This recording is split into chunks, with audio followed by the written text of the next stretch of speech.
ओम योग ज्ञान चैनल पर मैं आप सभी विद्वज्जनों और जिज्ञासु विद्यार्थियों का बहुत बहुत स्वागत करता हूं। मैं विश्वास करता हूं कि इस प्रकार ज्ञान की श्रृंखलाओं के माध्यम से आप सभी लाभान्वित होंगे।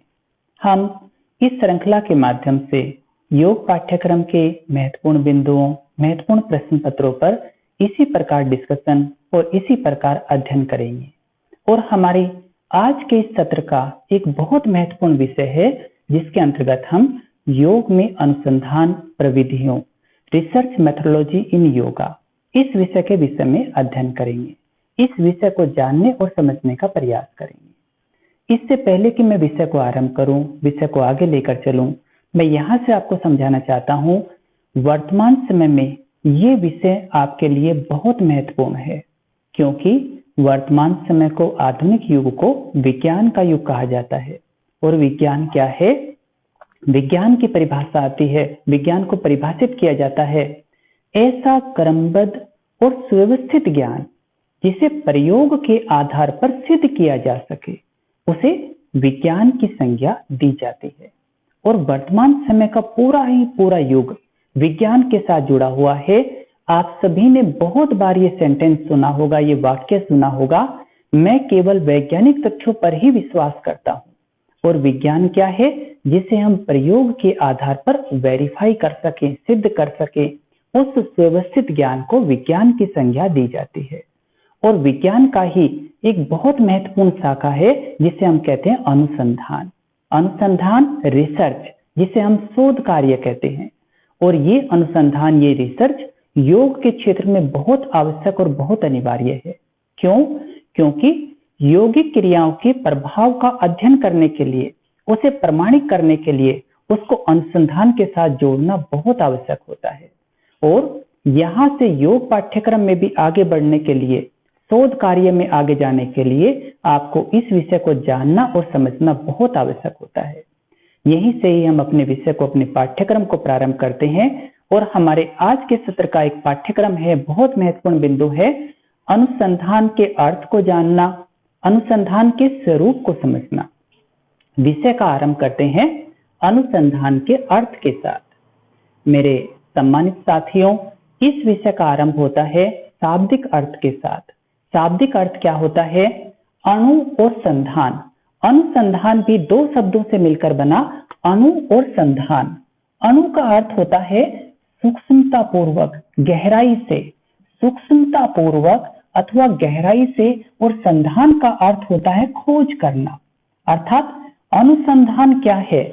शाब्दिक अर्थ से यहाँ पर स्पष्ट होता है एक ऐसी प्रक्रिया जहां हम किसी घटना का, किसी तथ्य का, किसी विषय का बहुत सूक्ष्मता से और गहराई से अध्ययन करते हैं। उस प्रक्रिया को अनुसंधान की संज्ञा दी जाती है। ऐसा अनुसंधान का शाब्दिक अर्थ हुआ। इसी को ही संस्कृत भाषा में शोध की संज्ञा दी जाती है, शोध कहा जाता है। और शोध धातु अर्थ का प्रयोग होता है शोध, शोधने। अर्थात शोधन के अर्थ में शोध धातु प्रयुक्त होती है, शोधन के अर्थ में प्रयुक्त होती है। और शोधन का क्या अर्थ हुआ, यहाँ पर आपको समझना चाहिए। यहाँ पर शोधन का अर्थ लिया गया है उस प्रक्रिया के साथ जिससे हमारे ज्ञान का शोधन होता है। अर्थात शोध क्या है? शोध वह प्रक्रिया है जो हमारे ज्ञान का शोधन करती है, ज्ञान को शुद्ध बनाती है, हमारे ज्ञान का परिमार्जन करती है। उस प्रक्रिया को शोध की संज्ञा दी जाती है। यहीं पर ही तीसरा बिंदु आता है। तीसरी भाषा में से कहा जाता है, अंग्रेजी भाषा में कहा जाता है रिसर्च। और री का अर्थ होता है पुनः, री का अर्थ होता है पुनः, और सर्च का अर्थ होता है खोज करना। मैं यहाँ पर आपको दो मान्यताएं, दो दृष्टिकोण स्पष्ट करना चाहता हूँ। रिसर्च को दो अर्थों में लिया गया। आपको मूल अर्थ को जानना है, मूल विषय को समझना है। यहाँ पर वैज्ञानिकों द्वारा स्पष्ट किया गया, हम कुछ भी नया नहीं खोज रहे हैं। जो इस सृष्टि में, इस संसार में पूर्व से विद्यमान है, हम उस अज्ञात को ज्ञात कर रहे हैं। और इसीलिए उन्होंने नए खोजने की बात नहीं की, बल्कि उन्होंने कहा कि जो पूर्व से विद्यमान है हम उसी का ही ज्ञान कर रहे हैं। और इसीलिए सर्च से पहले री शब्द को ऐड कर दिया गया और यहाँ पर वर्ड बना रिसर्च। तो रिसर्च क्या है? रिसर्च वह प्रक्रिया है जिसमें हम तथ्यों का ज्ञान प्राप्त कर रहे हैं, उस प्रक्रिया को रिसर्च की संज्ञा दी जाती है। रिसर्च के संदर्भ में एक और दूसरी मान्यता है, जब हम किसी एक घटना का, किसी एक तथ्य का, किसी एक विषय का अलग अलग दृष्टिकोण से अध्ययन करते हैं, बार बार अध्ययन करते हैं, उस प्रक्रिया को रिसर्च की संज्ञा दी जाती है। मैं यहां से स्पष्ट करना चाहता हूं, रिसर्च क्या है? एक ऐसी प्रक्रिया है जहां हम किसी एक घटना का अलग अलग दृष्टिकोण से अध्ययन कर रहे हैं, अलग अलग दृष्टिकोण से उसका अवलोकन कर रहे हैं, उसके संदर्भ में ज्ञान अर्जित कर रहे हैं, उसके संदर्भ में आंकड़े एकत्र कर रहे हैं, उस प्रक्रिया को रिसर्च की संज्ञा दी जाती है। मैंने अभी आपको अनुसंधान के 3 भाषाओं में शाब्दिक अर्थ को समझाया और यहीं से स्पष्ट हुआ अनुसंधान क्या है? सूक्ष्मता पूर्वक गहराई से अध्ययन करने की प्रक्रिया अनुसंधान कहलाती है। ज्ञान का शोधन करने वाली प्रक्रिया अनुसंधान रिसर्च कहलाती है, शोध कहलाती है, और जिसमें हम किसी घटना का अलग अलग दृष्टिकोण से अध्ययन कर रहे हैं, उस प्रक्रिया को रिसर्च की संज्ञा दी जाती है। यहां से आपका शाब्दिक अर्थ अवश्य ही स्पष्ट हुआ होगा और मैं यहीं से आपसे आग्रह करता हूं, निवेदन करता हूं, इन महत्वपूर्ण बिंदुओं को आप अपनी नोटबुक में अवश्य ही नोट करें। हम इसी प्रकार श्रृंखला के माध्यम से एक एक बिंदुओं का इसी प्रकार अध्ययन करेंगे, किंतु आप अपनी नोटबुक बनाते हुए इसमें से महत्वपूर्ण बिंदुओं को उसमें नोट करें। आपके कहीं पर भी कोई प्रश्न या जिज्ञासा होती है, उसको आप कमेंट सेक्शन में अवश्य ही शेयर करें। यहीं से आप अपने विषय पर आगे बढ़ते हैं। शाब्दिक अर्थ के उपरांत मनोवैज्ञानिकों ने अनुसंधान को किस रूप में परिभाषित किया? जैसे हमने योग शब्द का पहले युज धातु से मिलकर बनता है, हमने शाब्दिक अर्थ के विषय में अध्ययन किया। इसके बाद हम ऋषियों ने, महापुरुषों ने योग को किस रूप में परिभाषित किया, ठीक उसी प्रकार हम इस विषय को यहाँ से आगे बढ़ाते हैं। अनुसंधान को मनोवैज्ञानिकों ने किस रूप में परिभाषित किया? यहीं से ही विद्वत साथियों मैं स्पष्ट करना चाहता हूं, मनोवैज्ञानिक ड्रेवर की परिभाषा। मनोवैज्ञानिक ड्रेवर ने बहुत ही संतुलित और स्पष्ट शब्दों में अनुसंधान को परिभाषित किया। मनोवैज्ञानिक ड्रेवर ने कहा अनुसंधान क्या है? तो कहा नए ज्ञान की खोज करना, नए ज्ञान की खोज और पुराने ज्ञान के पुष्टिकरण के लिए किया गया एक व्यवस्थित प्रयास ही अनुसंधान कहलाता है। यहाँ पर बहुत सुंदर और संतुलित परिभाषा मनोवैज्ञानिक ड्रेवर के द्वारा दी गई। आप इसको स्मरण करने की कोशिश करें। नए ज्ञान की खोज करना और पुराने ज्ञान के पुष्टिकरण के लिए किया गया व्यवस्थित प्रयास ही अनुसंधान कहलाता है। ये परिभाषा मनोवैज्ञानिक ड्रेवर के अनुसार है। मनोवैज्ञानिक ड्रेवर ने इस परिभाषा को दिया है। ठीक इसी प्रकार यहाँ पर एक दूसरी महत्वपूर्ण परिभाषा आती है मनोवैज्ञानिक पीवी कुक के अनुसार। और मनोवैज्ञानिक पीवी कुक ने कहा अनुसंधान क्या है? तो कहा किसी समस्या के संदर्भ में ईमानदारी पूर्वक, निष्पक्षता पूर्वक और बुद्धिमानी पूर्वक आंकड़ों को एकत्र करना और उनके अर्थ का विश्लेषण करना। अनुसंधान क्या है? मनोवैज्ञानिक पीवी कुक ने कहा किसी घटना के संदर्भ में ईमानदारी पूर्वक, निष्पक्षता पूर्वक, बुद्धिमत्ता पूर्वक आंकड़ों को एकत्र करना, उन आंकड़ों का अध्ययन करना, उनके अर्थ को जानना और उनके उपयोगिता को जानने की प्रक्रिया अनुसंधान कहलाती है। तो मनोवैज्ञानिक पीवी कुक ने क्या बतलाया? मनोवैज्ञानिक पीवी कुक ने स्पष्ट किया अनुसंधान वह प्रक्रिया है जहां हम किसी घटना के संदर्भ में निष्पक्ष रूप से आंकड़ों को एकत्र करते हैं, उनके अर्थ को समझते हैं और उनकी उपयोगिता को जानते हैं। उस प्रक्रिया को अनुसंधान की संज्ञा दी जाती है।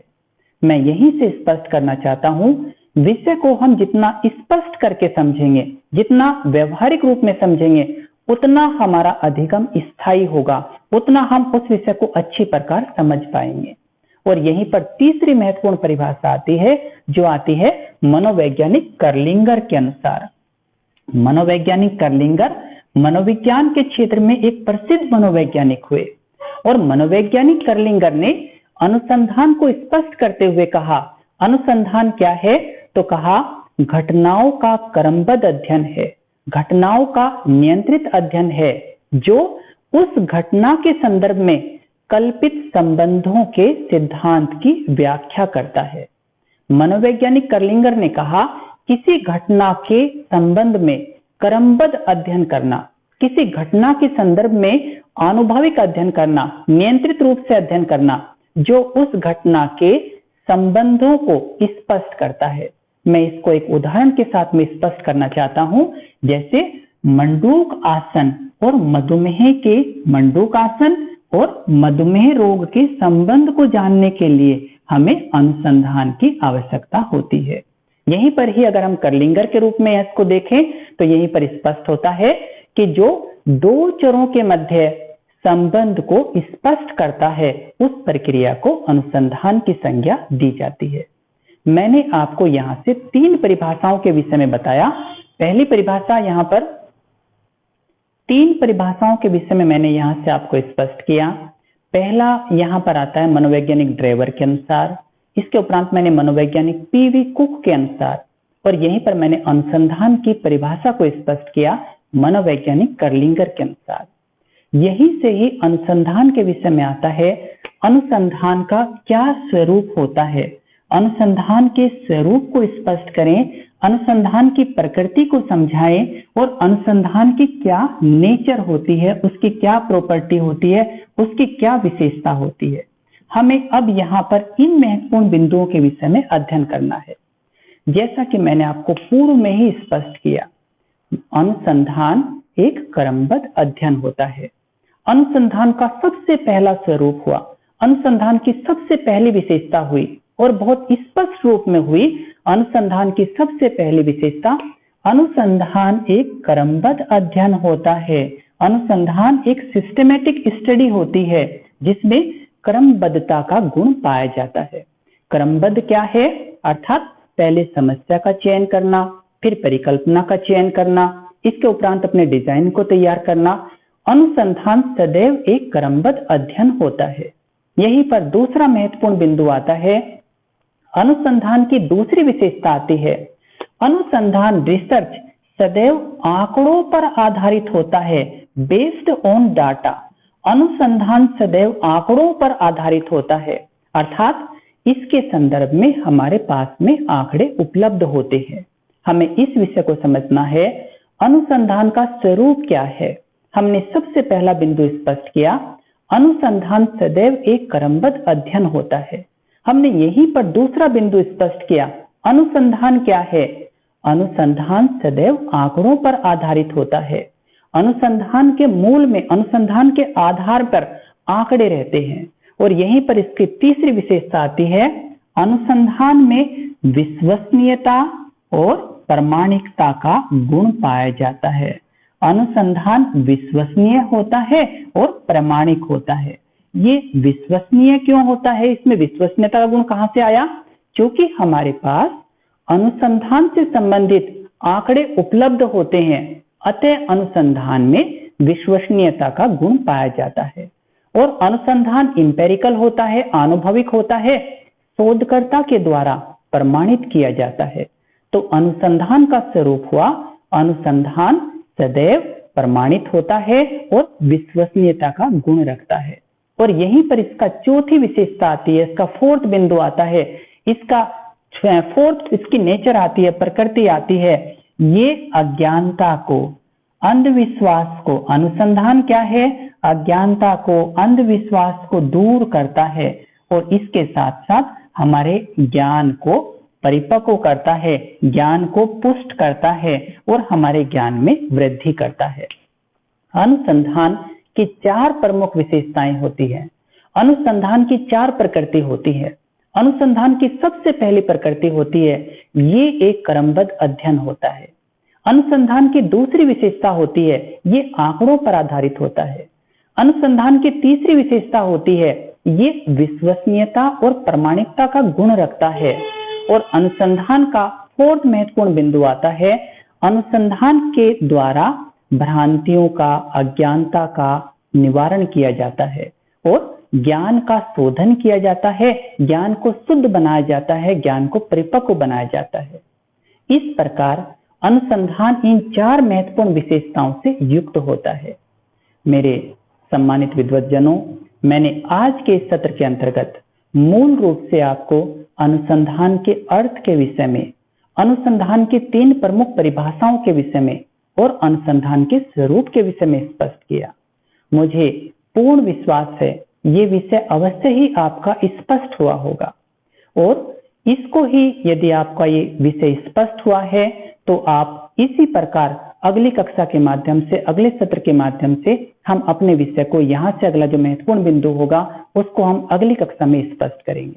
आपको यदि ये वीडियो पसंद आती है तो इसको आप अवश्य ही लाइक करें, इसको आप एक दूसरे के साथ शेयर भी करें, इसको आप चैनल को भी आप सब्सक्राइब करें, जिससे इस प्रकार ज्ञान की श्रृंखला में आपको और अधिक लाभ प्राप्त हो सके और आपके साथ साथ अन्य विद्यार्थियों को भी इस विषय का ज्ञान प्राप्त हो सके।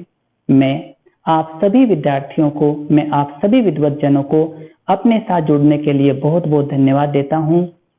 आप सभी ने इस वीडियो के माध्यम से अपने ज्ञान को प्राप्त किया और आशा करता हूं कि इसी प्रकार अगली वीडियो में हम अपने विषय को और आगे बढ़ाएंगे। अगली वीडियो में पुनः मैं अगले विषय के साथ उपस्थित होऊंगा। आप सभी को पुनः पुनः धन्यवाद देता हुआ मैं आज के इस सत्र को यहीं समापन करता हूं। ओम शांति। ओम।